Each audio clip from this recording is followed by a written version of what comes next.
Fantasties, altyd goed. Die Here is goed. En ek praat vandag met jou oor jou posisie in Christus. En ek bedien uit Efesiërs uit, en ek vertel jou oor 'n gebed wat Paulus gebid het vir jou. Sjoe, as Paulus het nou vir jou gebid het, dan sit mos 'n kragtige, Heilige Gees gevulde gebed. En Paulus wil hê, jy moet weet wat jou posisie in Christus is. Wanneer, wie is jy? Jy is nie sommer net in vloerlap nie. Nee. Die woord van die Here in hierdie gedeelte, in Efesiërs 1 en 2 sê, jy is in hom. Soos jou posisie is, jy is binne Christus. Tweede ding wat hy hier so sê, jy is deel van sy liggaam. Nou dis baie interessant, en ek gaan dit nou vir jou lees, dat Paulus gebid het, dat jy dit moet verstaan. Jy is deel van sy liggaam. Wie is Christus? Christus is die hoof. Ons is die liggaam. Nou jy verstaan mos nou waar die kop is, daar is die liggaam. Hoe weet ek dit? My kop is altyd by my liggaam. As jou kop en jou liggaam hier by mekaar is, dan was dit nou 'n baie tragiese gebeurtenis geweest. Maar jy is die liggaam, soos die kop is altyd by jou. Christus is die hoof. En dan nog iets, en ons gaan dit nou hier uithaal, dis kosbaar. Nog iets is, jy sit op die troon van Christus, saam met Christus in hemelse plekke. Nou ja, kom ek lees het vir jou, dat Paulus het gebid het. Paulus wil hê, jy moet hierdie goed verstaan. Nou kom ons kyk. Efesiërs 1, en ons lees vanaf vers 16. Hy sê, ek hou nie op om vir julle te dank as ek in julle in my gebede dink nie. Soos Paulus sê, as ek aan julle dink, dan hou ek nie op om die Here te loof nie, in my gebede. En ek bid, vers 17 van Efesiërs 1, ek bid dat die God van ons Here Jesus Christus aan jou wysheid en kennis sal gee, sê vers 18, vers 17, wysheid en kennis, en waaroor wil hy hê, moet ek wysheid en kennis hê? En hy sê nogal in vers 18, verligte oë van my verstand, soos Paulus begin te bid vir jou en vir my, dat ons wysheid en kennis oor iets moet hê, en hy sê ons oë van ons verstand moet oor iets oopgaan. Kom ons kyk. Hy sê, hy bid dat ons kan weet, sê vers 18, van ons roeping, vers 19 sê, van die grootheid van sy krag in ons, en vers 21 sê, vers 20 sê, dat hy Christus opgewek het, hy sê ons moet hierdie goed weet, en dat Christus bo alle owerheid en mag is, soos hy bid dat ons moet weet dat Christus bo alle owerheid en mag is, Christus is bo elke duiwel, Christus is bo elke siekte, Christus is bo elke omstandigheid, en nou kom hy by jou en my, en hy sê in hoofstuk 2, hy sê, en julle het hy lewend gemaak wat dood was, en hy begin te verduidelik dat toe Christus lewend gemaak is, het hy my en jou ook lewend gemaak. En ons moet hierdie goed verstaan. Ons is saam met hom uit die doodheid opgewek. Kan dit wees, saam met hom uit die doodheid opgewek? Die oomblik toe Christus uit die doodheid opgewek is, toe God die hele kerk saam opgewek. Hy het gesê, almal wat glo, wek ek op uit die dode uit.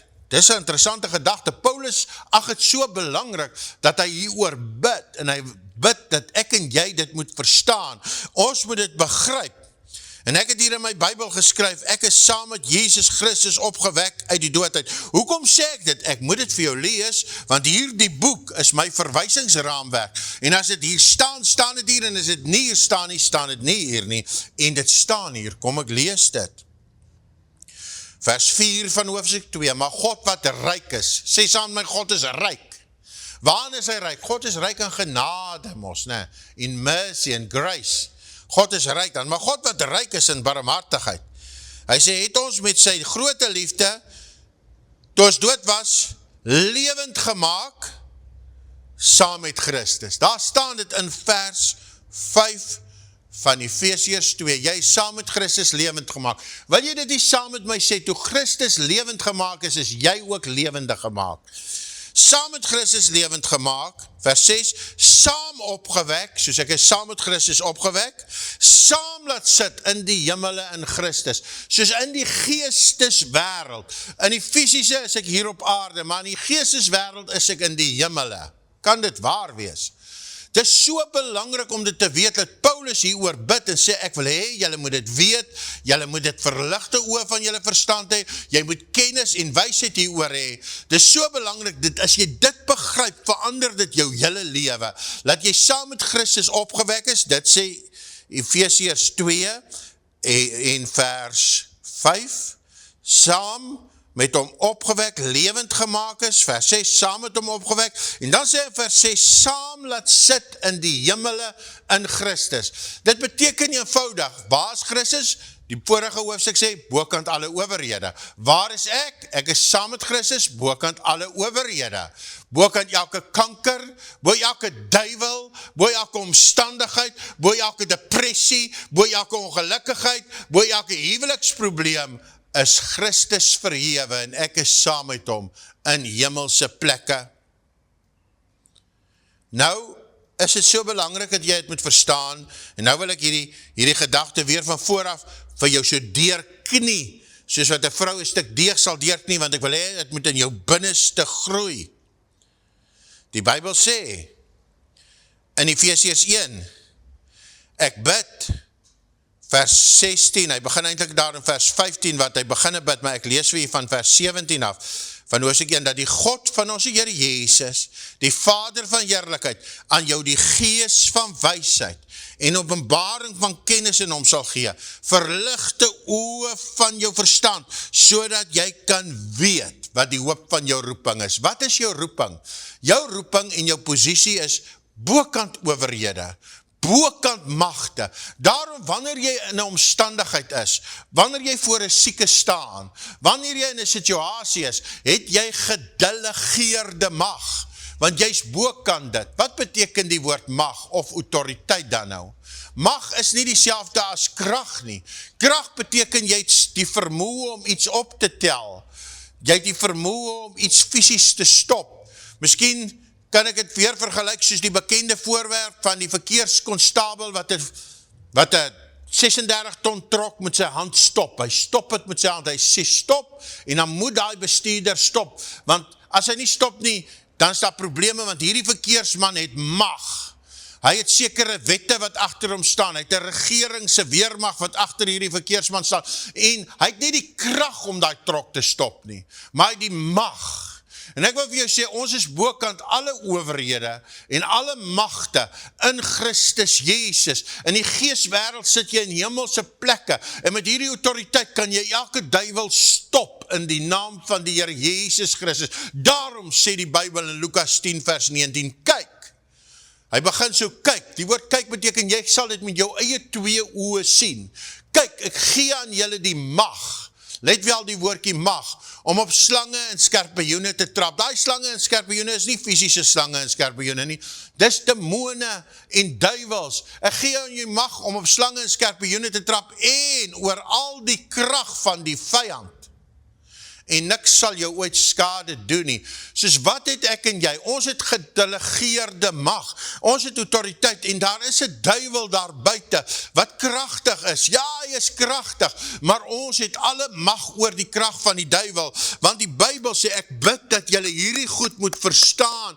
Ag Here, gee vir hulle verligte oë van hulle verstand, sodat hulle kan weet wat die hoop van hulle roeping is. Wat is my roeping? Ons roeping is om in autoriteit te lewe oor die werke van die vyand, om die bloed van Jesus te spreek, om omstandighede te verander, om te spreek wanneer daar iets negatiefs is, en te sê dit verander in die naam van die Here Jesus Christus, en daaroor kan ons dalk veel gesels, baie gesels. Hy sê in vers 19, ek bid, vers 19 van hoofstuk 1, dat julle sal weet, dis mos waaroor die stukkie gaan, dat jy sal weet wat die uitnemende grootheid is van sy krag vir ons. Eintlik staan daar in en vir ons, volgens die King James. Wat die grootheid van sy krag is in en vir ons. Jy moet dit weet. Jy's nie 'n sukkelaar nie, jy's nie 'n bedelaar nie, jy's nie onder omstandighede nie, jy moet dit weet. En hierdie krag, sê vers 20, wat hy gewerk het in Christus toe hy uit die dode uit opgewek het. Daar die krag, wat hom opgewek het, vers 21, bo alle owerheid en mag en heerskappy. Vers 22, hy het alle dinge onder sy voete gesit. Nou wie is sy voete? Ons is sy liggaam. Sê die Bybel nie, ek en jy is die liggaam van Christus nie? Wat sê die woord van die Here daar in 1 Korinte 6? Vertel hy nie vir ons wie ons is nie? 6 vers 19, of weet julle nie dat julle die lichaam, dat julle lichaam 'n tempel is nie? En dan hoofstuk 2 Korinte hoofstuk 2 sê dieselfde vir ons, julle lichame, wat julle is lede van die lichaam, 1 Korinte 12 ook, ek wil dit graag vir jou, of 2 Korinte 12, 1 Korinte 12, ek wil dit baie graag vir jou lees, so gee gou vir my kans, dit is baie belangrik om dit te verstaan, 1 Korinte 12, want ook die lichaam is nie een lid nie, maar baie, in vers 27 van 1 Korinte 12, julle is die lichaam van Christus en lede afsonderlik, soos waar is Christus, hy is die hoof, hy is in die hemele, waar is die lichaam? Ons is in Christus in die geesteswêreld in die hemele. Bokant alle owerhede en magte. So sê die Bybel. Kom ek lees dit weer 'n keer vir jou. Dit is so belangrik dat jy dit moet verstaan. Ek lees dit weer. Efesiërs 2 vers 4. God wat groot is in genade.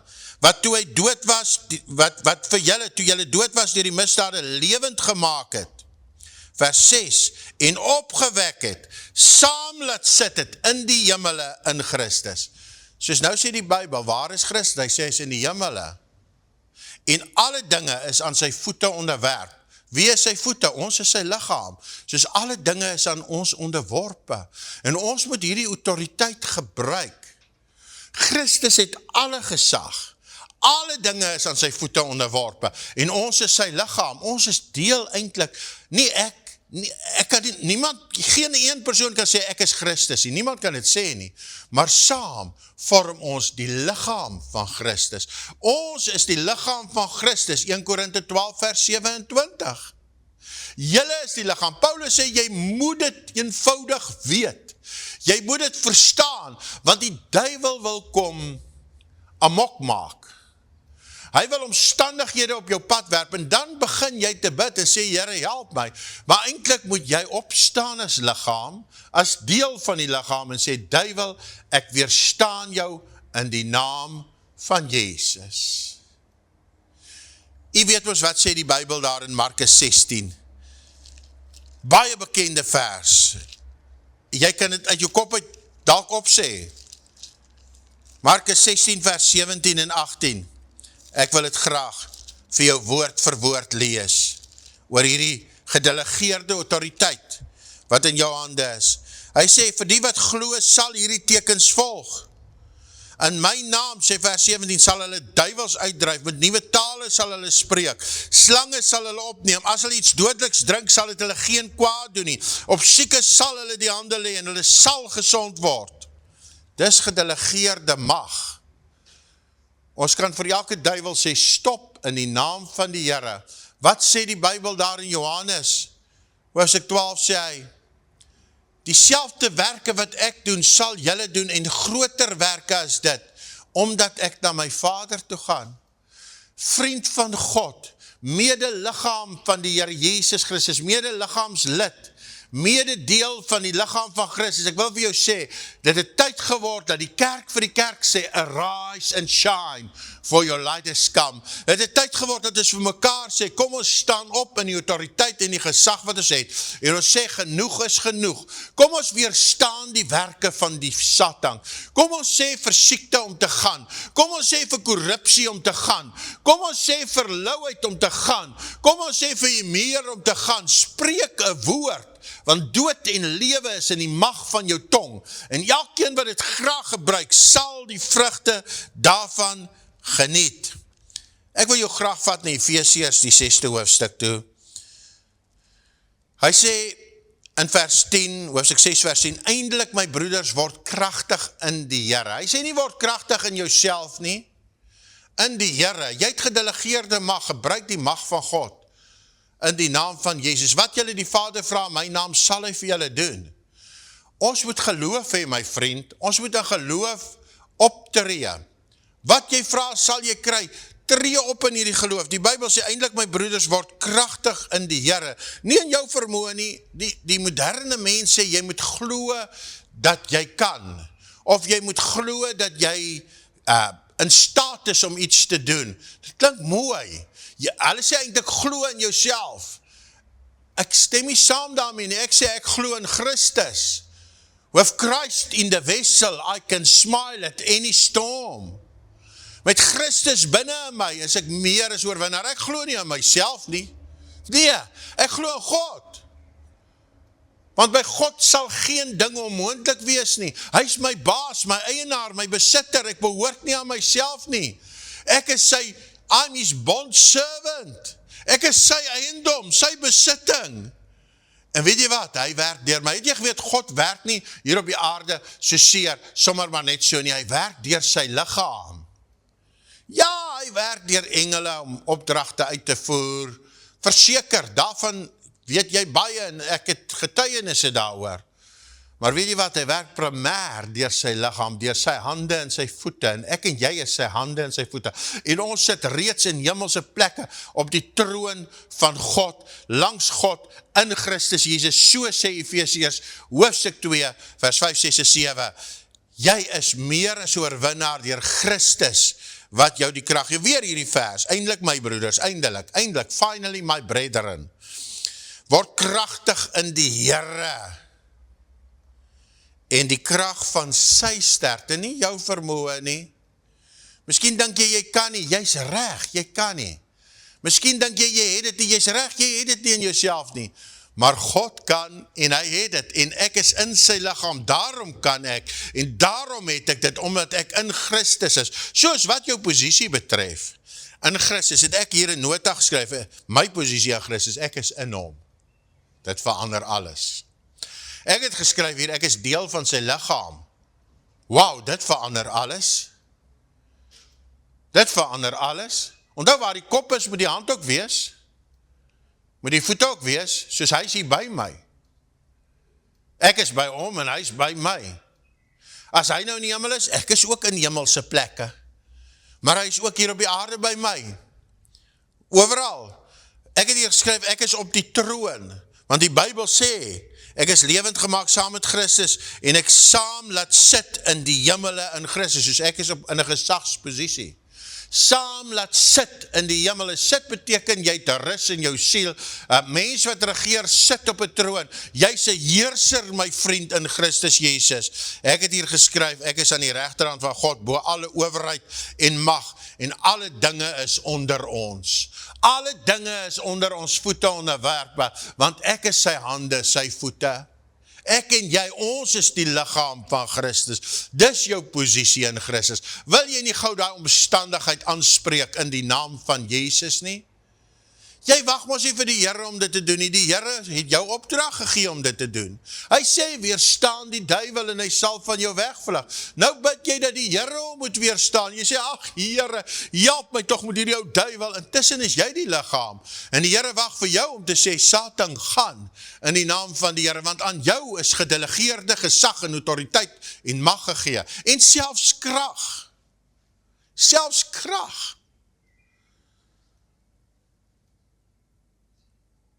En hy het alle dinge, luister na hierdie vers, en hiermee omsoom ek dit. Hy het alle dinge onder sy voete onderwerp, dus onder Jesus se voete. Alle dinge is onder sy voete onderwerp. En hy het hom as hoof bo alle dinge aan die gemeente gegee wat sy liggaam is. Die volheid van hom. Sy liggaam is die volheid van hom. Wow! Ek en jy, ons as medelede, vorm die volheid van Christus. Kan dit waar wees wat ek in die woord lees? Verseker 1000-maal ja. Ek wil dit net weer lees, want ek wil dit indrink. Ek wil dit verstaan, soos wat Paulus gebid het, ek moet dit verstaan.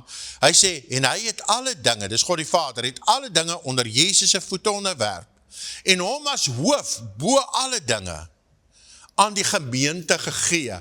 Wow, hy is my hoof. En die gemeente wat sy liggaam is. Die volheid van hom, ek en jy is die volheid van hom, wat alles en almal vervul. Ons vervul alles wat God wil hê moet gebeur. Kom aan, staan op uit jou rustposisie van niks doen en van bang wees, van bewe vir die duiwel. Staan nou op, ek gaan vir jou bid. Here, ons neem hierdie autoriteit. Paulus het gebid dat ons dit moet begryp. En Here, ek vat dit, ek wil dit verklaar, ek wil dit proklameer, ek wil dit sê, ons is meer as oorwinnaars deur Christus wat ons die krag gee. Ek beveel dan elke huweliksprobleem gees om huwelike te verlaat. Ek beveel elke kranke gees in die naam van die Here om liggame te verlaat. Jou depressie, jy verlaat daar die siel, daar die kind van God, jou gees van moedeloosheid. Ek beveel jou om te gaan in die naam van die Here, in die naam van die Here Jesus Christus, en jy kom nooit weer terug nie. Die bloed van Jesus is teen jou. Ek spreek herlewing oor jou siel. Ek spreek moed en hoop oor jou in die naam van Jesus. Ek weet jy dit ontvang. Gee God 'n lofoffer. Amen. Amen. Nou ja, tot volgende keer. Ek praat graag weer met jou. Volg my op YouTube, volg my op Facebook, en as jy in die omgewing is, besoek ons gemeente, PPK Mamasbury, kom per motor, kom parkeer dit. Dis 'n feesplek. Kom per trein, kom per kar. As jy nie anders kan nie, laat iemand saam met jou stap. Kom maar net. En die Here ontmoet jou daar. Nou ja, mag die Here jou seën. Tot volgende keer. Love you all. Bye.